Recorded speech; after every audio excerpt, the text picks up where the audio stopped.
Banshee Cup qualifier number 5. We are in the first match of the day. Tomb of the Spider Queen is our map as we are heading into the series between the Raiders and RossPierrDoll. So, time to party. Only 2 qualifiers left, everybody. Qualifier number 5, and then we have the 6th qualifier. The teams trying to get into the playoffs. The system still the same, obviously. We have right now teams trying to get through the next round. This is a double elimination system where you have a winner and a loser's bracket, and the further in the tournament you reach, the more points you get. Those points will accumulate and then put together for our leaderboard that you can check out in Discord. Link below, by the way, if you want to have a closer look at it. But the teams that will be at the top of the leaderboard after the 6 qualifiers make it into the playoffs, and yeah, it's gonna be good. So I'm really excited for the matches that we're gonna see today here. And yeah, particularly since the 4th qualifier ended with a Cho'Gall game, which was pretty spectacular. If you haven't seen that yet, I can recommend that you go back and watch the grand final, at least, of the 4th qualifier, because it was a pretty spectacular series, and a Cho'Gall obviously always a treat. So in this context here, we're now getting Medivh banned out. Junkrat also gets the axe quickly. We're heading into Tomb of the Spider Queen, so once again, AoE is going to reign supreme. They're going to try and probably draft Johanna pretty early. I suspect that we're going to get Hanzo as well. When it comes to draft rules, it's still the same pattern. So you still can draft anything. There's no pre-bans. We won't have pre-bans also for either for the playoffs or the finals. And yeah, kind of noteworthy that the only rule that we have here is that you cannot play the same hero twice within a series. So this way we are avoiding seeing Hanzo every single game. It's a little bit more attractive for the viewers while not getting full Clown Fiesta. We don't want to go full meta madness with all of this. Now, Jojo is actually getting banned, so is Sergeant Hammer. And yeah, that leaves us with our first pick. And we get Lucio. Okay, Lucio is the first pick. I was honestly leaning a bit towards Hanzo, given that Nano is playing for them, but I think he's going to be totally fine moving into Chromie if he has to. Sylvanas now for RossPierrDoll. She's usually getting banned out. It is quite the crime here at the Banshee Cup, named after the Banshee Queen. But she's just too strong and powerful. So, yeah, Sylvanas gets picked first. Can start to push with those Web Weavers a little bit more aggressively. And then we get Blaze on top of that. So already side lane control through Blaze. And a nice layer of defense whenever it comes to team fights and you have to pop your bunker. So, all good in the hood. And that leaves us with a double pick before we're heading into the next band. The Raiders have done very, very well in the qualifiers so far, and they are currently holding, I believe, the 2nd place in the standings. So when we're talking about the leaderboard, it's not only important that you make it into the playoffs, we're using a stepladder system later in the next phase of the tournament. So it's kind of important that you are placing yourself as high as possible so that you have to only play a very limited amount of games, if any. Now we get Hoggar and Garrosh as our quick picks here for the Raiders. To be absolutely honest with you, not quite the draft that I was necessarily expecting from them, from our Tomb of the Spider Queen. It's also interesting to see Gavlo now picking Hoggar. He's been the one that has been playing Tracer and other damage dealers for them. Maiev comes to mind too. So him locking in Hoggar, let's see if he actually plays it. And they are shifting things around just slightly, as it seems. So yeah, also in roles. Chromie's getting banned against Nano, and that still leaves Hanzo up.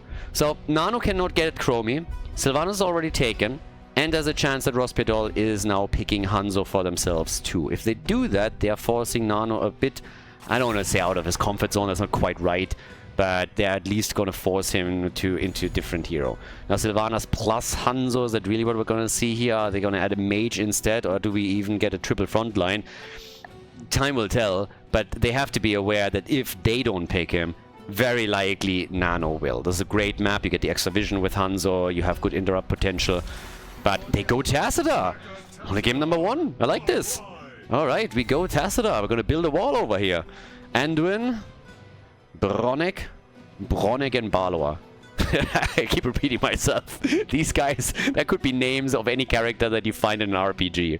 100%. Bronick, the blacksmith, and Balor, the merchant. Something like that. Alright, so Oh, Nano with Kelthas. Okay, and we get Zul. There's our triple front line for the blue team. And instead of Hanzo, we get Kelthas. We're gonna get a little bit of fire action going. The final pick for RossPierrDoll. For Tomb of Spider Queen, our first map, and well, let's see what we're gonna get. What they still need is, of course, a frontliner. They don't have a tank yet. Now, there's plenty to go around. There's actually nothing really planned out except for Jojo, so Diablo it is. And with that, everybody, we're heading into game number 1 of the best of 3 series. Tomb of the Spider Queen, let's go. Our first map between the Raiders and RossPierrDoll. Game number 1, Sven on Zul for the Raiders. We have Gavlo playing Hogger, Krankel to complete the triple front line with Garrosh for the blue team, Nano on Kelthas, likely with the Sunfire Enchant as his level 7 talents variation that he loves to play with Kelthas, and we got Hunter Orc on Lucio. On the right side of the map in the meantime, the Polish team, RossPierrDoll in red with Makotzel on Diablo. We have Balor on Anduin, Whitey is playing Blaze, Ziomek on Sylvana, and Bronick on Tassadar. Okay, let's go. Who's taking it here? Who will pick up the lead in this best of 3 series? Right now on level 1 we get Zul with Backlash, and Sylvanas is playing this with the Overwhelming Affliction as a level 1 tier mana addict, obviously, for Kelthas. Generally, any kind of globe talent that you can pick up on this map is always awesome because you can easily rotate between the lanes and get the additional globe, so they're going to focus on that. Diablo has started things off with the Soul Shield again, as we see so often lately. And the first walls are already going to be built, so yep, Tassadar is doing his thing. The Don would be proud. Walls everywhere. And he's going to make this Zerg pay for it. Just you wait. Kerrigan is already trying to get a loan so that she can foot the bill here. Anyways, down at the bottom of the map, it's a 2-for-1 as they're trying to go for Zul. Sven, yeah, gets the stun. Nicely done by White. That might actually be a kill. That is a kill. Well played. They get the kill against Zul. The path of retreat completely cut off from Blaze with a stun. And, well, then, easy kill. Couple of gems removed. A couple of gems lost because he couldn't get to the minion wave any longer. And that is a win. And most likely also Siege Giant camp down at the bottom of the map. And since they're all rotating over with the Sylvanas, they can now start to take the structures down as well. So, good stuff. Taking the first tower down a notch. Hogger is in the meantime starting to take the camp, so that's the beauty of having Hogger on your team. He can solo all that stuff very easily. Has taken it and set it on a path into the middle of the map. And Kelthas is still rotating between the lanes and trying to get the experience. Which, interestingly enough, is where the Raiders are pulling slightly ahead here. So they've been quite diligent with it. And now in the middle, blue team is trying to reply to that damage that was done at their bottom wall by simply taking this one out as well. And this is a pretty annoying push. If you don't have your own mercenary camp set up and your opponent pushes in easily as that, then yep, you are going to lose quite a bit. So they take the gate down. One of the tower, well, actually the gate is still there. Technically, one ranged attack and the thing is going to crumble. But for now, it's still standing. And Nano has, at the top side, also started to do some damage. Went into Energy Royal as his level 4 talent. So again, deviating a bit away from the normal build here. But this is the style that he loves to play. It's a build that he's been now using for a long time, and he will likely follow that up with Sunfire Enchant on level 4 as already predicted earlier. Bronick in trouble, and Tassadar goes down. Yep, only that Protoss is a good Protoss. Death to all the A movers. Take him down, easy. So, yeah. But the camp is now finally also taken for the red team. So RossPierrDoll has a chance to repay them in kind in the middle. If they move in with Sylvanas, then they have an opportunity here to make a bit of a move. But she's currently stuck down at the bottom of the map. The only team that has taken or turned in some of their gems is the blue team thus far. Krankel starting with the attack in the middle here. Is trying to help out. Ah, the wall and the stun attempt. A nice little trap for Nano, but Kelthas was able to escape, so no additional kill yet. But we still have a lot of gems in the hands of both of the teams. They actually have enough gems to turn in already. That's RossPierrDoll, but they haven't been able to do that yet. They are really trying for Blaze here, and Hunter Orc, he needs to be a bit careful. I was actually thinking of Blaze, maybe connecting another stun, but the cooldown wasn't ready yet. If he could have stunned Lucio there, that's a kill. They went very deep to be aggressive with this. Now, in the middle of the map, the wall has been softened up just slightly. as they were attempting to make some moves here too. We have level 7 now on the board, which gives us, oh well, first of all, maybe even a full turn-in. Sven with a 12, and he delivers. Nice. There's also Sunfire Enchantment, as predicted. And the red team has also started to turn some of their gems in at the turn-in spot. So they have secured 20, but it's the blue team that is a bit more diligent when it comes to all these turn-ins right now. Another wall being set in place, and they are... It's a bit of a trap there. I don't think they have any idea how many heroes are actually at the turn-in spots. So if they get too close, they might pay for that.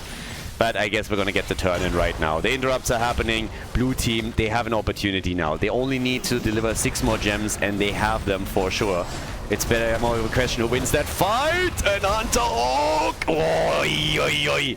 Tazada dies and Lucio gets away with what looked like negative hit points for a second. Makotzel is also in dire straits. So is Sylvanas, who's able to jump out at least.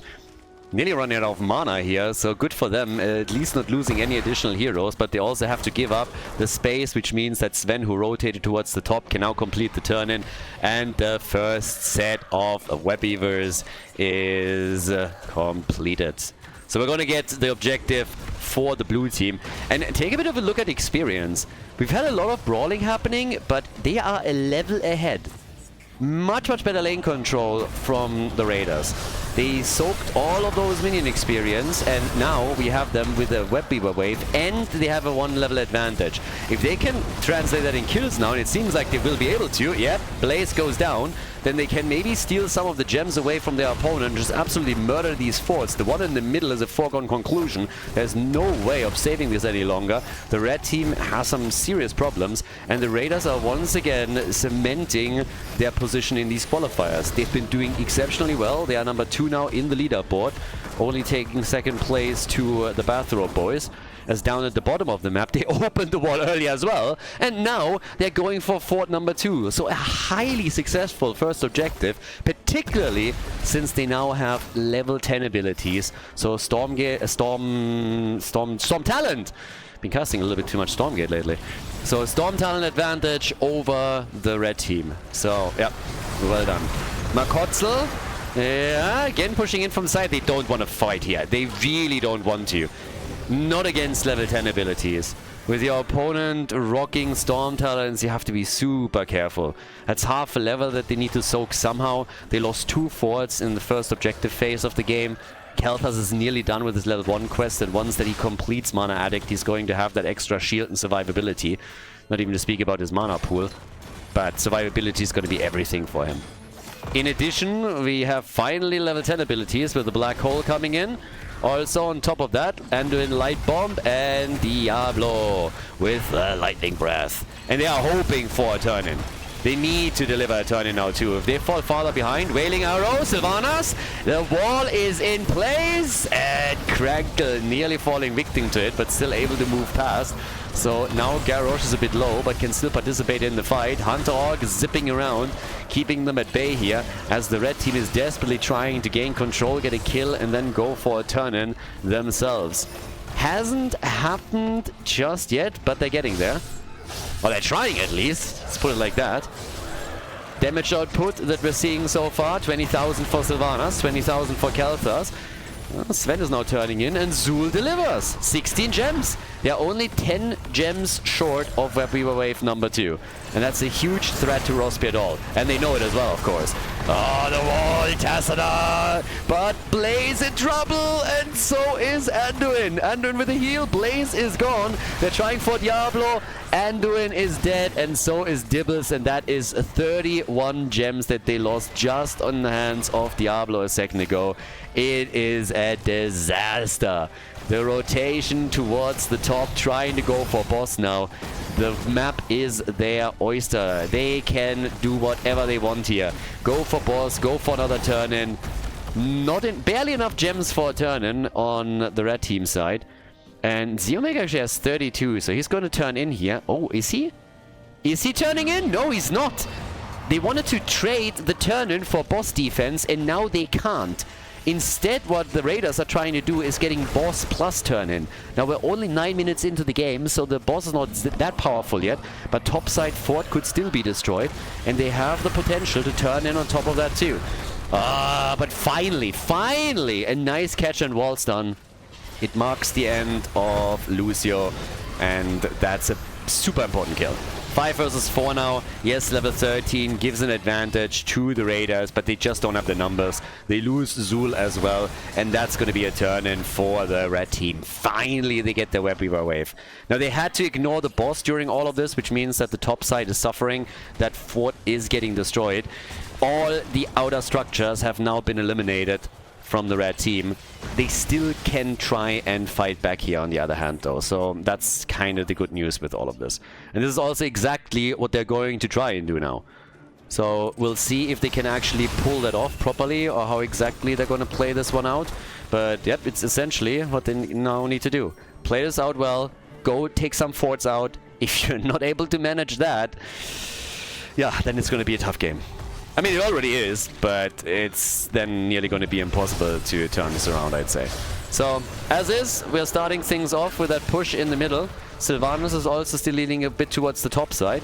Mid lane already being defeated down at the bottom of the map. Holger's done the same thing, so this is not looking too good.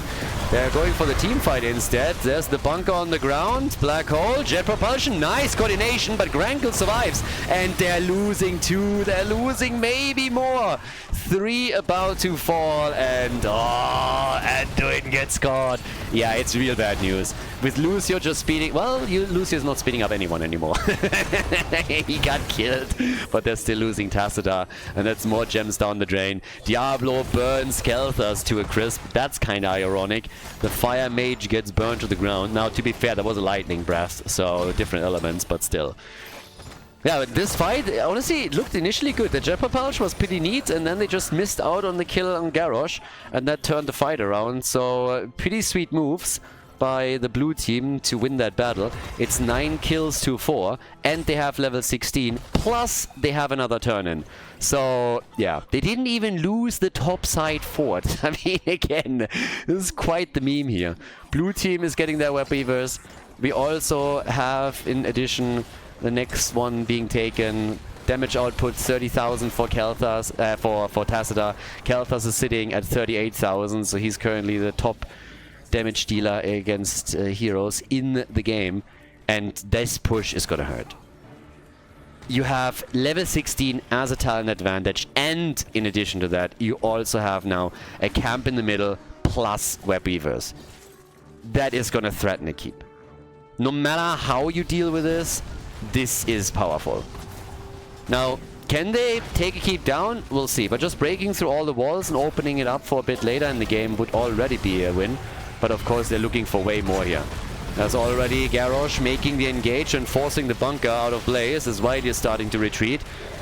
Web Weavers down at the bottom of the map are also starting to slowly break through the wall. And here in the middle, it's already done, so they can get damage on the keep itself. Topside has to be defended too. That's where Tacita comes into play. And over here, yeah, the keep is losing a few hit points. There's another flip. They're trying to go for Diablo. Light bomb to turn it around. And a black hole. Oh, Tacita gets wrecked. Tacita is gone, and Diablo is in trouble. He holds 30 gems right now, and only Anduin is able to save him. Well, didn't save Diablo, but at least they're saving the gems for what it's worth, because it's not looking like it's gonna be a nice awakening for RossPierrDoll. The top wall has not fallen, but the keep in the middle surely will. And down at the bottom of the map, they've taken damage. The entire wall is lost. It is just blow after blow raining down on RossPierrDoll. They are having lots of problems here. Tons of trouble. And very few paths back into the game. They're 2 levels behind. They at least have level 16. So now that Anduin has his double pull with a Glyph of Faith, they can maybe engage more aggressively into these fights. Diablo has a bit more wiggle room if he wants to make the engage, always relying on Anduin to pull him back to safety. But just generally speaking, it's rough. It's at the same time the best time for them to start a comeback, because in only one more level, the blue team will reach level 20. And once they have level 20 talents, yeah, you're gonna be in real trouble. I mean, you are already in trouble, but once they have Storm talents, it's going to be a bit of a disaster. Simply because it's such a powerful tier to have, and the gap is so big that it will take a while to close it. But alright, let's see how they played out. They have enough gems for a turn-in, and they need to get this one. They really got to. Right now, if you don't go for that turn-in now, then you will never be able to pull that off. Markotzel is not fully stacked, and, well, we can tell. Diablo goes down. Oh, and Barlow on the run. Anduin! Anduin is struggling. What else is new? He's gone. They're going for Whitey, and it's gonna be a triple, baby. It's a triple. Sylvanas is rushing away. The only reason why they let her live is because they know that they can go for a glory endgame now with level 20. That also gives us the mortal wound for Zul. We get the flamethrower. And with Tassadar dying, this definitely marks the end of the game. The bottom keep is falling to Siege Giants. Not that it matters anymore. Sylvanas tries to escape. It's a 5-man team wipe, as the team in blue locks in the W in this series. Well done, well played. A 1-0 lead after Tomb of the Spider Queen for the Raiders. Yet the 5th qualifier for the Banshee Cup. Nicely done, GG, and well played. Before we head into game number 2, make sure that you subscribe to the channel if you haven't done it yet, so you don't miss out on any future content here on Khaldor TV. Game number 2, Infernal Shrines. The Raiders are in the lead now against RossPierrDoll. Before we're going into the draft, I also want to give a quick shout out to Nano's mom. Not because of that. Different reason. So, Nano was actually on time today. I know, it's amazing. And I actually joked about it when I came into the lobby, because I checked if anybody's missing, and Nano was there, and I was like, what happened? Like, how did you manage that? And he replied, he's like, I'm actually not Nano, I'm his mom, I'm waking up now that everything is set up. You see, I told you he doesn't have a girlfriend. I told you it's his mom that is taking care of all of this. He's a gamer after all. Okay, so, Medivh gets banned out. We're going to see that a lot. And we also have Chromie getting the axe immediately. They really don't want Nano getting that hero. Sergeant Hammer gets banned too. Yeah. They really don't like Hammer time. They ban... It's pretty much the same ban pattern that we had in game number 1. It's actually exactly the same, unless I'm mistaken here, but I think they banned Junkrat too. So we're heading into Infernal. Wave clear again, reigning supreme here. Could go for the Haka, for example. So, yeah. We'll see. First pick. Mephisto first pick. That's where we are now. I mean, I understand it, especially since Nano would probably love to play that hero too. So if he doesn't, if you want to make sure that he doesn't pick it, then yeah, that's probably the play to make. But it's been a while since I've seen a Mephisto first pick, so pretty good. Now, with a double pick for the blue team, I would expect that we're getting, I guess, Hanzo? They can finally play Hanzo here. It's not a bad pick by any means. Oh, but Gafler with Tracer first. Okay, and we get a new Brock. That's actually something that I mentioned in the first draft, that Gafler has been playing Tracer for them a lot. And he does that now again. In the last game, they relied on the triple frontline that worked nicely for them. Now with Tracer, it's a little bit different. But yeah, double pick for RossPierrDoll. And they gotta bring it back, right? Game number 1 just didn't flow together for them whatsoever. They had, at no point had they control of the game. They got one turn in that was shut down super quickly. Now we got Joanna and we have Stukov. So with Jojo, we have a lot of control over the shrines, over the shrine minions. Stukov is there too. So Lurking Arm, you can either control the path in and out of the shrine or follow up on stuns. Jojo could go in with the Blessed Shield or with the Condemn, and then Stukov with a quick follow-up locks the targets into the ground. Mephisto with added damage can then take him out. Not a bad start by any means. I would love for them to have a side laner that adds a bit more control. The side laners that we're likely going to see, I was about to mention the Haka and Leoric, but the Haka is getting banned. Now there's obviously a few more that you can go for as well. You could also see a triple frontline here again. But anything that can provide a stun is going to be your friend from here on out. Or at least CC in the case of Leoric, who can come in with some slows. And, of course, also an Entomb. And if you're going for Entomb plus Lurking Arm, that's the poor man's Wailing Arrow. So, that's also definitely possible. Now, the ban... Well, so much for that. Okay, both of the side laners that I thought we're getting are now eliminated, which means that we could get Urel. Urel also with the Nubarak, a very good combo. I've been talking about this a lot, but in the Eastern Clash, the last Eastern Clash that we got in HGC, even back then, a Nubarak Urel was such a powerhouse combo that it was pretty much picked every single game whenever a team could get away with it. And things haven't really changed since then. Deckard Cain. Whoa! And we get Probius! What? Okay, and Ixie isn't even in the game. What? Alright. I'm here for it. I was actually at some point expecting that we might get Kerrigan too for one of the teams, but Probius is definitely changing the equation a little bit. The Genji pick doesn't shock me in the slightest, particularly after Probius is taken. Probius is going to have to watch out for Genji, for sure. But that leaves us with Sven as the final pick. Could still be Urel here, but boy, Probius definitely changed the equation. Infernal Shrines, map number 2, and the first match in qualifier number 5 is already a bit of a highlight. We get Probius on the second map, so here we go. Final pick, it's D.Va Probius. Okay, you had mid Probius, but D.Va, it's the cherry on top of the cake. Guys, we're going Infernal Shrines, map number 2. Let's see if the Raiders can make it a 2-0 or if we're going the distance in this match.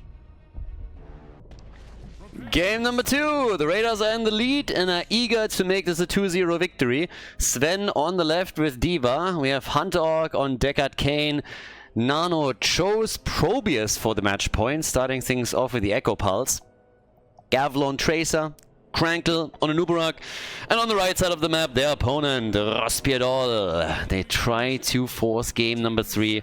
We have Zeomek on Mephisto, was a first pick actually, Makotzel on Johanna, Bronek on Stukov, Whitey on Genji, and Balor is playing Sonya. Alright, let's the shenanigans begin here. All blue talents, by the way, on tier 1. I think D.Va is going to ruin that.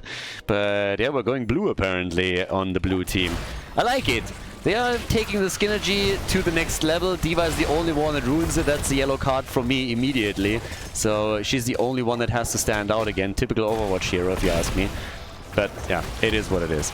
Now, on the other hand, we get reactive Ballista Spores. We also have Sonya slamming it out, as Furious Spark already indicates.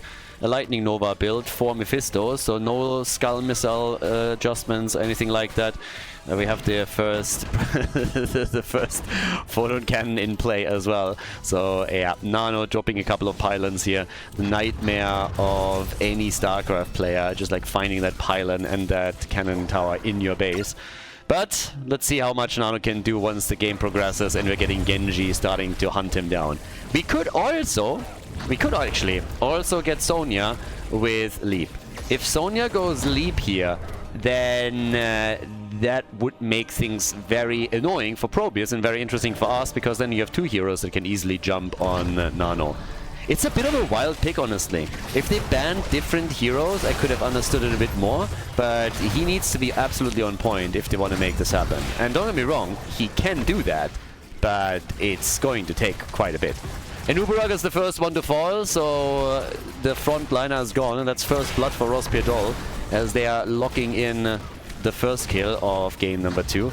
And Tracer trying to pew-pew the camp in the middle. Each team has so far taken 1, and thanks to Nubarak dying at the bottom of the map, it was obviously a foregone conclusion that RossPierrDoll would take the 3rd and final camp.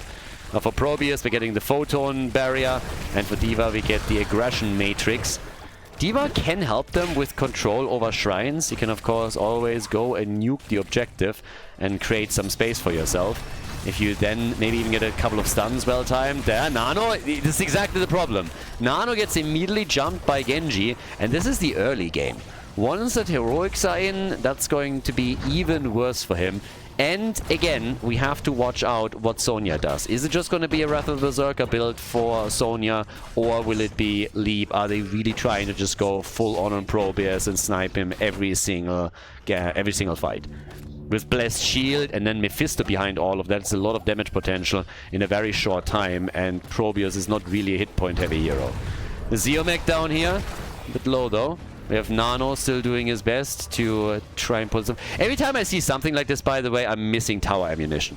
I think tower ammunition was such a cool thing, and there were obviously some problems with, or some negatives that you can say like, yeah, well, we had some issues with it, but I think they didn't have to remove it completely. If you adjust tower ammunition, you make them recharge faster, or just like make more ammunition for every single tower available, something like that. I think that would have been pretty cool. There could have also been something like a global upgrade that you can get, I don't know, but I think there were a few solutions that would have allowed for tower ammunition to still be in the game, and that would make solo laners a little bit more impactful as they can really take this out. So unfortunately we don't have that anymore.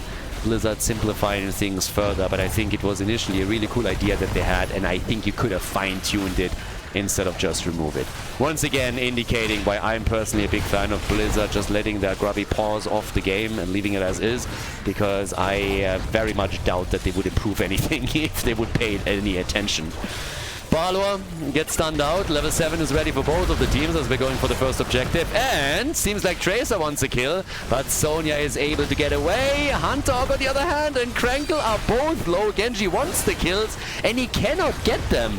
Khaldor might fall, gets away, and they take the Punisher. But there's finally the kill as Genji swift strikes away and drops an Uberak. That's 3 kills to 0 now for RossPierrDoll. But they lost the objective.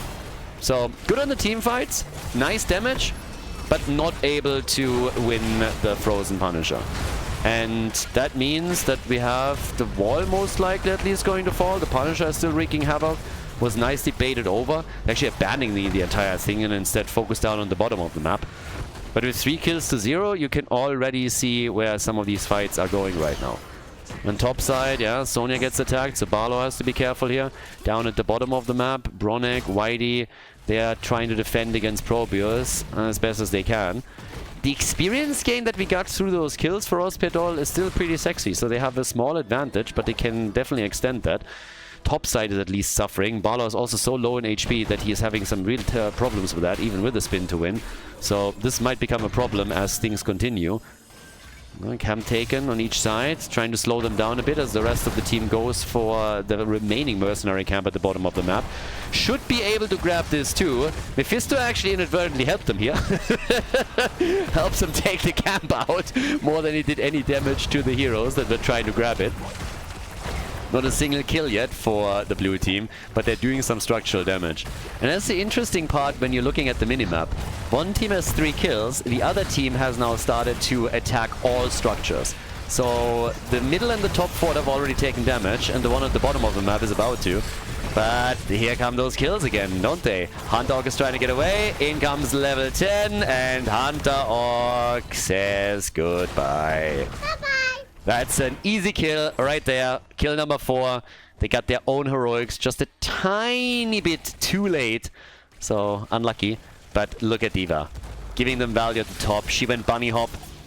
Pylon overcharge for Probius as they can set this up. And I suppose that Deckard Cain is going to go for the... well, actually, he could technically, I guess, go a little later. Normally it would be stay a while and listen. Sven dying. They're getting a bit murdered. Now they're getting killed, but they're doing damage on structures. If they want to out-rotate the opponent and play more of a macro game, they can definitely do that. The question is just for how long can they keep that up before death timers are catching up with them and become an actual problem. And this is probably going to happen sooner rather than later. Leap has, by the way, indeed been taken, so even more trouble for Probius. And Deckard Cain still waiting with his own ult. And he goes for the storytelling. So, yeah. Stay a while and get wrecked. The old man, well, can they pull that off? Half a level lead for RossPierrDoll. Well, the attack is coming in. Gavlo would love to have a kill here. Mephisto is buying himself a little bit of time so that the rest of the team can rotate over and help him out. And now the Shrine is active at the top, where D.Va, by the way, is dealing with the Shaman camp. And the problem for the Raiders is they haven't taken their own camp here yet. Now, it's still a bit of a party between the 4-man at the bottom of the bot lane, but still, Blessed Shield, maybe a little bit too early. Genji can follow up with this, but there's not enough, or is there? Stay a while and get wrecked. They want to get Whitey, and they're getting him. Genji gone, and that's a win for them for sure. Taking Genji out just as the objective is up should really help them. Makotzel is also forced back a bit, couldn't hearth right away. And now Tracer is pushing through the bottom of the map, not only intending to get them more experience, but also in an ideal world doing damage to the fort. D.Va has started to take over at the top, as initially Sonya has taken the position here. But now Nano can properly set up with Probius, and they're actually looking pretty good here. We get Roar for Jojo. Genji is back and is now slowly coming in. Tracer on her way towards the top. But they have taken the initial lead. And there's still a few tools that they have in their arsenal. D.Va in particular can of course still force them back out, as we have level 13 talents kick in for both teams. Bunny Hop is already in. The spin to win. Problem for Sonya. Blessed Shield is out. Leap follows. They go for Nubarak and they take him down. Glorious follow-up from Stukov. Great execution, and Stukov makes it. Great heal there towards the last second as Gavlo was trying to get the kill. Now we might even see Deckard Cain fall, but the Arcane Punisher is already claimed. Deckard still alive! The Punisher is he gonna jump into? Stay a while and get wrecked. Sonya is gone, killed by Probius, and this fight is wild. It's really wild. Deckard Cain is still alive. Now Mephisto falls. 3 kills all of a sudden for the Raiders. They're working on more. The Punisher jumps into, they want Jojo. They barely miss out on the kill, but that's a lot of push power that they have all of a sudden. The top fort falls. The middle fort is going to get attacked soon, and Probius is on the way down to the bottom of the map to do even more damage. Probius top damage in the game with 31,000, even outpacing Genji here, and now bringing the herd at the bottom fort. The middle is getting attacked by the rest of the team, and boy, this changed swiftly. Experience lead for the Raiders. 2 forts now taken out. Leap is in, and Deckard Cain, is he gonna die? No, he survives again. That old man, like a weasel, look at that. Just jukes all the attacks and is able to get out of the fight. So 2 forts are now lost, and Probius has nearly taken down the bottom fort too. Huge lead all of a sudden for the Raiders. It was RossPierrDoll with kill after kill that looked fantastic here. They pulled ahead in experience, they were looking good in team fights. It was just on the macro level that you could see that the blue team was having some advantages, and then that top fight on the shrine changed everything. I mean, absolutely everything. So, yeah, this is going exceptionally well. Another fort gets destroyed. Tracer is also zipping around. Gavlo is just doing so well, playing the Nexus Mosquito here, buzzing around the opponent's team and always trying to get another kill. But this time Deckard, he went down, this time a bit more than he can chew with those dentures, and the entire team falls apart. So they're losing Tracer, they're losing D.Va, Deckard, and Nubarak, they're all gone. The only survivor is Probius. And this is the red team just saying, yeah, not on our watch, sorry. We're not giving it up like this. And seems like Probius, Nano... Yes, he's gonna die. Maybe. No, he's alive. Nano is alive and makes it out. Wastes their time a bit. Gets level 16 for the team. And the first few heroes are already coming back. But it gives map control again to RossPierrDoll. So they have a little bit more control here that they can use to try and take at least some towers down. And damn, we're actually getting debilitation for Nubarak. Not epicenter. Okay, debilitation. Let's see what they can do with that. Could be useful against Mephisto, maybe against Stukov. They're not really running a team where you're following up on a stun with immediate damage here. So I can actually see some value. I usually hate that talent with a passion. I think it's absolute trash. But at the same time, the way that they're playing and what they're trying to do here, it can give them some value. Leaping used. Oh, stun against Sonya would have been great. And they get the setup, at least from Deckard Cain. So maybe they can turn this after all. Balor is in trouble and Sonya indeed dies. So yes, D.Va falls, but so does Sonya. It's a kill for a kill as the two teams are trading. 4 kills to 11. And the objective spawning soon at the bottom of the map. And only one team still has their Shaman camp, and that would be RossPierrDoll. So they still hold on to it. And of course now the quick camp that is being completely destroyed here before they're heading down to the bottom of the map in order to take this fight. Look at Probius and the damage. 44,000. We're not even talking siege damage here. It's just the hero damage alone that's already a huge boon for them. And even Tracer. Tracer's also way ahead of anybody on the red team side. I mean, Mephisto's close, granted, but still. Tracer bringing the numbers, only outclassed by Probius here. And as the red team is trying to take control, we have now everybody moving in. Sonya is not quite here yet, so there's a numbers advantage for the blue team, and they're intent on using it before Sonya is even a thing in this fight. Mephisto is dead, Genji barely gets out, and we all know where this is going. This is another Punisher for the Raiders, as they have to send Sonya towards the top to deal with the next Shaman camp. Yeah, this is looking better and better for the blue team. I mean, it's still much, much closer than game number 1 was, because we still are on level 18 for both sides, but structurally the lead for the Raiders is just, yeah, it's just glorious. They're getting another Punisher. They're already breaking through this wall a little bit. They got to be careful, of course, but Mephisto is gone, so that means that they have a bit more wiggle room here, as long as they have minion waves coming in. And that push power that comes with Probius is really helpful for them. As they break through the wall, they will get D.Va down here pretty quickly, and then it's just the keep that stands between them and the core. And this is exactly what they're aiming for now. So they're trying to make this work. We already have them marching forward. There's the jump baited. Punisher, they want to pull him into the middle, of course. And Tracer is already there, putting pressure onto Genji, making it harder for him to engage properly. But he still had the fountain cooldown up and used it right away. Punisher is in, but look at that keep. That keep is going to fall. They can't save this. They need to make sure that they're not losing heroes. If they can get the kill on Nubarak, and they can, that would be the first step to defend. But the keep is still gone. They're hoping for a counter kill, but essentially the blue team could fall back now. And they're creating a little bit more space with D.Va. Yeah, but they're falling back. And it's a good choice. You are ahead in experience. You're way ahead in structures. Just fall back for now, play it out slowly, and run with the advantage. Wait for Nubaraka to come back before you engage into any significant big fights. So they're going to try and pull that off.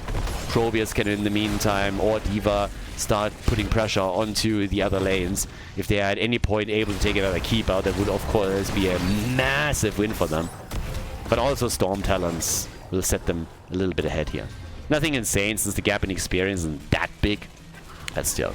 Ablative Armor is in. The upgrade for Stay a While and Listen is coming through too. We get stuffed. And yeah, level 20 on the horizon now for RossPierrDoll as well. So, 57,000 damage for Tracer. Now she's finally outpaced even Probius. Probius is still rocking the charts on siege damage though. And is only one of the few heroes that hasn't fallen in this game. Only one hero on the blue team side, and on the other, oh, Deckard! The old geezer is dead again, and Genji is punishing not only him, but also Tracer. So all of a sudden it becomes the Genji show. And this game is not over yet. There is a big, big advantage for the blue team. But now they're losing at least one fort. They might lose more. And this isn't over yet. If Genji keeps killing Deckard Cain and either Probius or Tracer, this is still something that he can bring back. And the Raiders need to be fully aware of this. They're in a great spot, but this is not won yet. There's still a chance to bring this back, and RossPierrDoll is very eager to prove that. So they want to go for the keep at the bottom of the map, and they are going to get some serious damage in here, and they might get the entire thing. Probius is trying to take the minion waves out so that the keep keeps firing against the heroes themselves. But Anubara comes late to the party. The keep is nearly gone, and this is opening up a potential path to take game after another team fight. So the Raiders, I don't want to say they have some trouble here, but they are definitely now bleeding.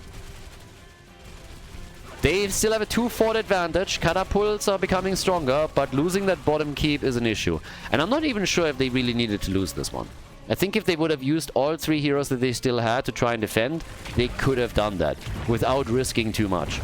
Maybe they just wanted to avoid getting fully snowballed and just said, okay guys, we're going to sacrifice that and we're going to take the big fight on the next shrine.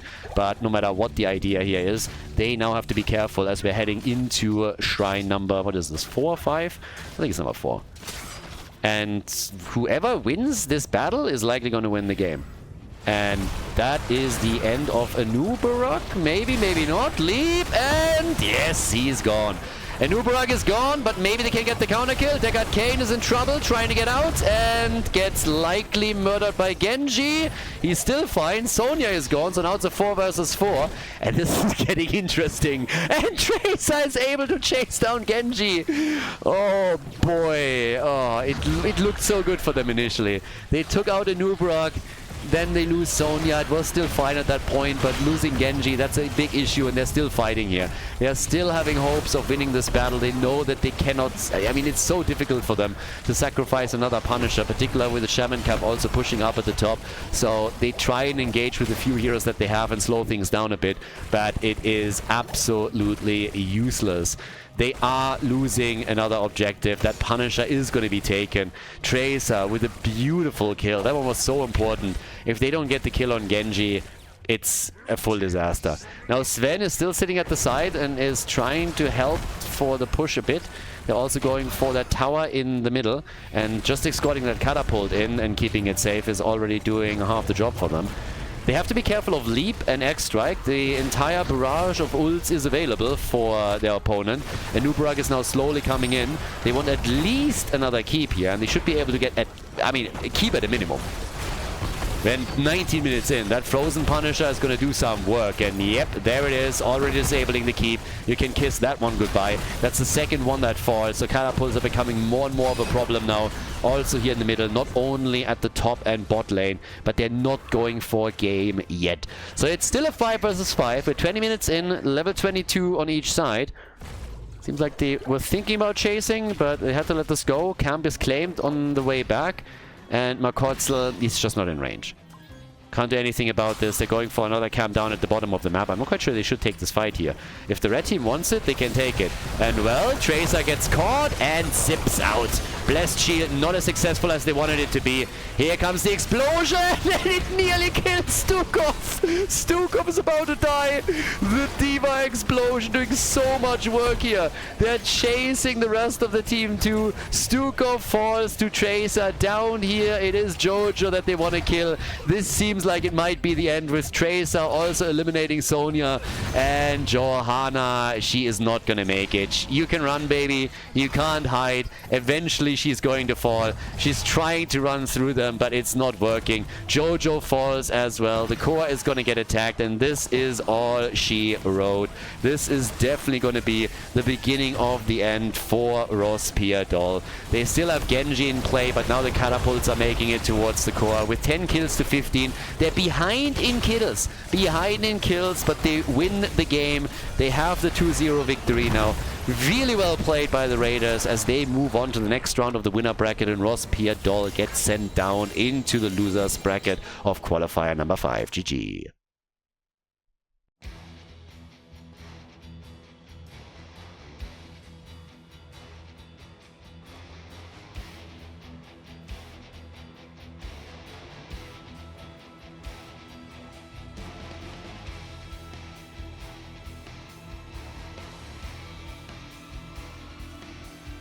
Thank you everybody for watching the video today. I hope that you enjoyed the show and the commentary.